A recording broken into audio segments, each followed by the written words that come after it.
Online class আয়োজনে সকলকে স্বাগতম। আমি Nahid Akhtar, assistant teacher, Sonargaon GR institution. আজ আমরা নবম দশম শ্রেণীর ইংরেজি ক্লাস করব।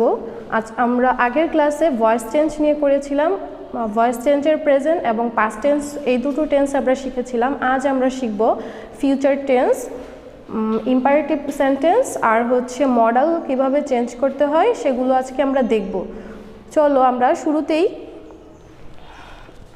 আমরা গত ক্লাসে একটি রুলস ফলো করতে বলেছিলাম, যেটা রুলসটা এরকম ছিল: সাবজেক্টের অবজেক্ট ফর্ম লিখতে হবে, অবজেক্টের সাবজেক্ট ফর্ম লিখতে হবে প্যাসিভ করার জন্য।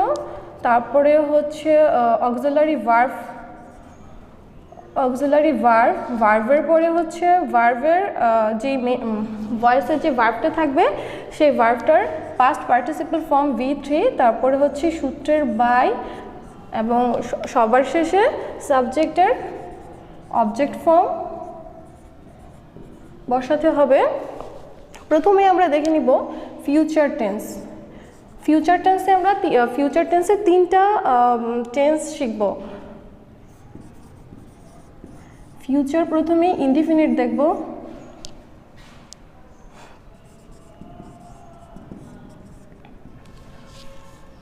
এই রুলসটা ব্যবহার করে আমরা এখন ফিউচার টেন্সের ভয়েস চেঞ্জ করব। একটা এক্সাম্পল দেখি। Mita will write a letter. Mita will write a letter, এই সেন্টেন্সটি ফিউচার ইনডিফিনিট টেন্সে আছে। এটা কিভাবে বুঝতে পারছি? আমরা এখানে অক্সিলারি ভার্ব দেখছি, শেল অথবা উইল থাকবে।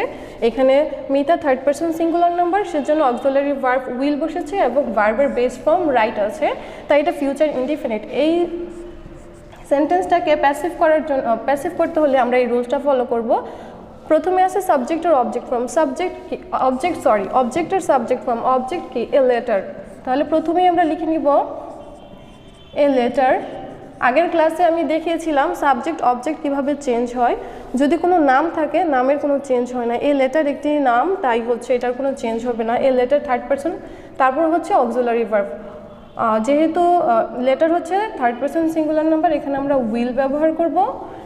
প্রেজেন্ট ইনডিফিনিট টেন্সে অক্সিলারি ভার্ব কি দেখিয়েছিলাম? ফিউচার টেন্সের ক্ষেত্রে ফিউচার ইনডিফিনিটে অক্সিলারি ভার্ব প্যাসিভ করার সময় যে অক্সিলারিটা ভার্ব থাকবে উইল অথবা শেল, তার সাথে বি বসবে, তাই একটা বি বসিয়ে দিব। তারপর ভার্বের পাস্ট পার্টিসিপল ফর্ম রাইটের পাস্ট পার্টিসিপল ফর্ম রিটেন। তারপরে সূত্রের একটা বাই দিব। সাবজেক্ট আর অবজেক্ট ফর্ম। সাবজেক্ট মিতা একটা নাম, তাই মিতাই থাকবে। তাহলে ফিউচার ইনডিফিনিট টেন্সের Mita will write a letter, এটার প্যাসিভ ফর্ম হয়ে গেল a letter will be written by Mita. এখন আমরা দেখব ফিউচার কন্টিনিউয়াস টেন্স কিভাবে চেঞ্জ হয়।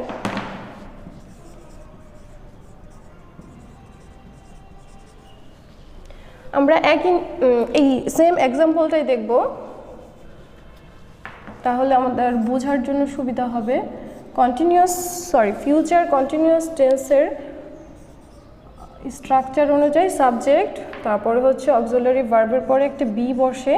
তাহলে মিতা উইল বি এর পরে ভার্বের সাথে আইএনজি হয়।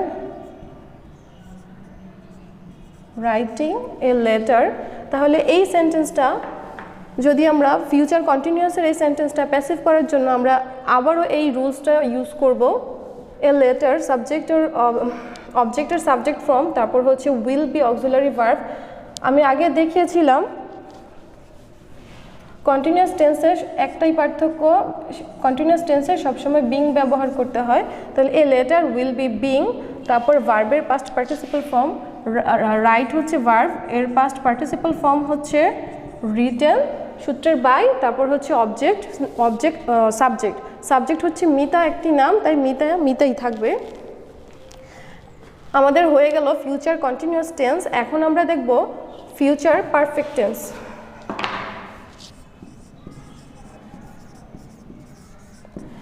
ফিউচার পারফেক্ট টেন্সে সেন্টেন্সটা কেমন থাকে জাস্ট এখানে হ্যাভ হবে আর ভার্বের ফর্মটা একটু চেঞ্জ হয়ে যাবে।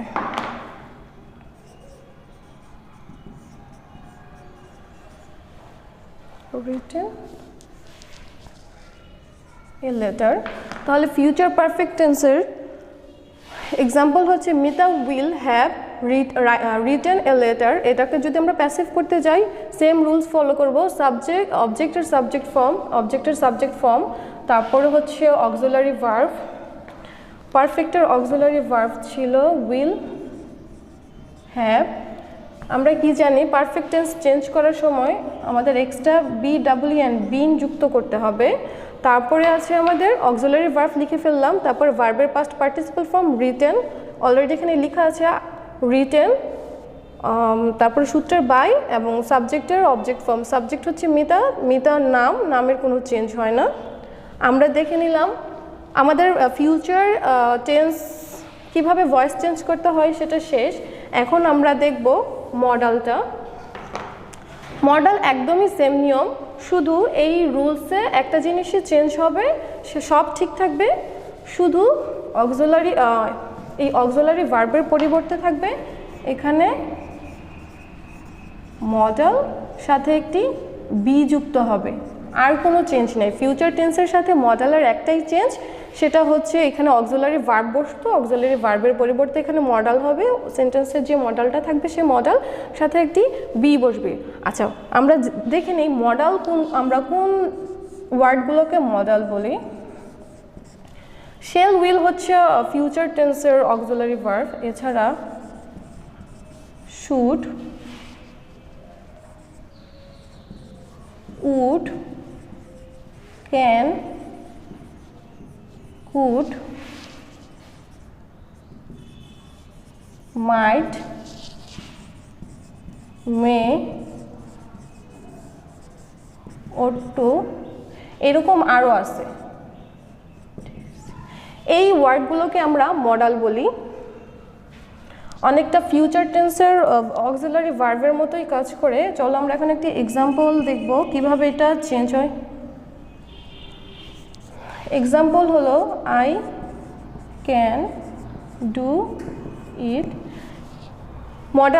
মডালের পরে সবসময় ভার্বের বেস ফর্মে বসবে, সেজন্য ডু বসেছে। এটাকে এখন আমরা প্যাসিভ করব রুলস অনুযায়ী। সাবজেক্ট ফর্ম, অবজেক্ট হচ্ছে ইট, ইটের সাবজেক্ট ফর্ম সবসময় ইটই হয়, তারপর রুলস অনুযায়ী মডাল হবে। এখানে মডাল আছে ক্যান, তাই আমরা এখানে ক্যান বসিয়ে দিব। তারপর বলেছে জাস্ট মডাল যেটা আছে সেটার সাথে শুধু আমরা বি যুক্ত করব, বি। তারপরে ভার্বের পাস্ট পার্টিসিপাল ফর্ম ডু এর পাস্ট পার্টিসিপাল ফর্ম হচ্ছে ডান। তারপর ওই আগের মতো সূত্রের বাই, সাবজেক্ট আর অবজেক্ট ফর্ম। এখানে সাবজেক্ট হচ্ছে আই এর অবজেক্ট ফর্ম হচ্ছে মি। আশা করি বুঝতে পেরেছো মডাল আর হচ্ছে ফিউচার টেন্সের মধ্যে তেমন কোনো পার্থক্য নেই, শুধু ফিউচার টেন্সের শেল উইল ব্যবহার হয় আর হচ্ছে এখানে শুধু মডাল চেঞ্জ হয়। মডালগুলো ইউজ হয়। মডালগুলো হচ্ছে এগুলো তোমরা একটু খাতায় লিখে নাও, যাতে এই মডেলগুলো মনে রাখবা, যাতে এই মডেলগুলো আসলে শুধু এই রুলসটা অ্যাপ্লাই করবা। এখন আমরা দেখব ইম্পারেটিভ সেন্টেন্স কিভাবে চেঞ্জ করতে হয়, ইম্পারেটিভ সেন্টেন্সের ভয়েস চেঞ্জটা কিভাবে হয় এটা আমরা দেখব। ইম্পারেটিভের ভয়েস চেঞ্জে আমরা তিনটা রুলস দেখব। ফার্স্টেই হচ্ছে ইম্পারেটিভ সেন্টেন্সের একটা এক্সাম্পল লিখি। Open the door. আচ্ছা, প্রথমেই বলে নেই ইম্পারেটিভ সেন্টেন্স কি। ইম্পারেটিভ সেন্টেন্সের সবসময় সাবজেক্ট উজ্জ্ব থাকে এবং সাবজেক্ট সবসময় ইউ হয়। সাবজেক্ট উজ্জ্ব থাকার কারণে ইম্পারেটিভ সেন্টেন্স সবসময় ভার্ব দিয়ে শুরু হয়, তারপরে হচ্ছে এক্সটেনশন যা থাকে তা। এই ইম্পারেটিভ সেন্টেন্সকে যদি ভয়েস চেঞ্জ করতে হয় এক্ষেত্রে হচ্ছে যা করতে হবে, ফার্স্টে লেট দিয়ে করতে হবে।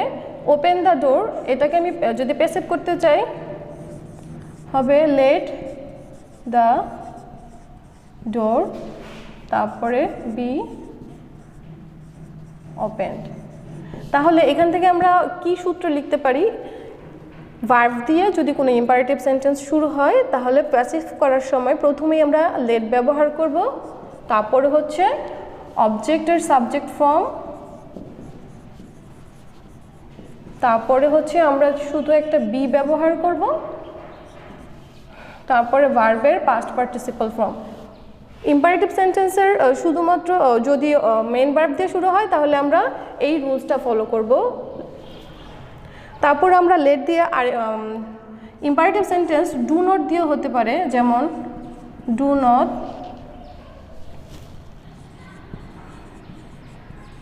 Break your promise. এই সেন্টেন্সটা ডু নট দিয়ে শুরু হয়েছে, তাহলে এটাকে যদি এখন আমি ভয়েস চেঞ্জে প্যাসিভ করতে চাই তাহলে আমি শুরুতেই দিব লেট, ডু এর পরিবর্তে দিব লেট, তারপরে যেহেতু ডু নট আছে তাই একটা নট দিয়ে দেব লেট নট, তারপরে অবজেক্টের subject form your promise, let not your promise, তারপরে আবার সেম সূত্রের বি, তারপরে ব্রোকেন, সরি। তাহলে শুধু মেইন ভার্ব দিয়ে শুরু হওয়া আর ডু নট দিয়ে শুরু হওয়ার মধ্যে একটাই পার্থক্য, সেটা হচ্ছে লেটের পরে একটি নট যুক্ত হবে, আর কিছুই না, আগের সব নিয়ম সেম থাকবে। আমরা আরেকটি নিয়ম দেখব, সেটা হচ্ছে লেট দিয়ে যদি শুরু হয়। আমরা তো দেখলাম একটা নিয়ম হচ্ছে শুধু ভার্ব দিয়ে শুরু হবে, আরেকটা নিয়ম হচ্ছে ডু নট দিয়ে শুরু হবে, আরেকটা হতে পারে লেট আস,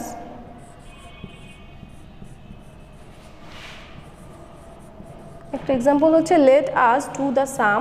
এটাকে যদি এখন আমরা প্যাসিভ করতে চাই তাহলে আগের মতো ফার্স্টে দিব লেট, তারপরে অবজেক্ট আর সাবজেক্ট ফর্ম, অবজেক্ট হচ্ছে দ্য সাম, একটি নাম, তাই হচ্ছে এটা যা আছে তাই হবে লেট দ্য সাম, তারপরে হচ্ছে আমরা দিব সূত্রের বি, তারপর ডু এর পাস্ট পার্টিসিপল ফর্ম, ডান ভার্বের পাস্ট পার্টিসিপল ফর্ম, তারপরে বাই। যেহেতু লেটের পরে একটি দেখো অবজেক্ট আছে তাই আমরা বাই ব্যবহার করে সাথে একটা ওই অবজেক্ট, সরি এখানে যেই অবজেক্ট আছে সেটা দিয়ে দিব সূত্রের বাই, তারপর হচ্ছে আস। সবসময় একটা কথা মনে রাখবা, লেটের পরে সবসময় প্রোনাউনের অবজেক্ট ফর্ম বসে, সেজন্য লেটের পরে উই না বসে আস বসেছে। আজকের ক্লাস তাহলে এই রুলসটার জন্য যদি লেট দিয়ে কোনো কিছু স্টার্ট হয় তাহলে এই নিয়মটার জন্য রুলস হচ্ছে আগের মতো লেট হবে, তারপরে অবজেক্টের সাবজেক্ট ফর্ম, বি ভার্বের পাস্ট পার্টিসিপল ফর্ম। আজকের ক্লাস আমাদের এই পর্যন্তই। আগামী ক্লাসে তোমাদের আগামী 8ই এখানে তোমরা একটা জিনিস লক্ষ্য করো, এই রুলসটার ক্ষেত্রে মেন ভার্ব দিয়ে শুরু হওয়া ইম্পারেটিভ সেন্টেন্সের মতোই এখানে আমরা সবার শেষে বাই প্লাস একটি অবজেক্ট দিয়েছি, তাই এই রুলসে আমরা বাই দিব, সাথে যেই অবজেক্ট ফর্মটা আছে সে শুধু অবজেক্ট ফর্মটা আমরা দিয়ে দিব। এই রুলসটার ক্ষেত্রে শুধু এইটুকু অংশ যুক্ত হবে, আর কিছুই না। তোমাদের অ্যাসাইনমেন্ট হচ্ছে এই 10টি সেন্টেন্স আগামী 8 তারিখ, মার্চ মাসের 8 তারিখে তোমরা সোমবার এসে স্কুলে এসে এই 10টা ভয়েস চেঞ্জ জমা দিয়ে যাবা। যেই নিয়মগুলো দেখিয়েছি সেই নিয়মের আলোকে এই 10টা সেন্টেন্স তোমরা চেঞ্জ করতে পারবা। আজকের ক্লাস এই পর্যন্তই, ভালো থেকো।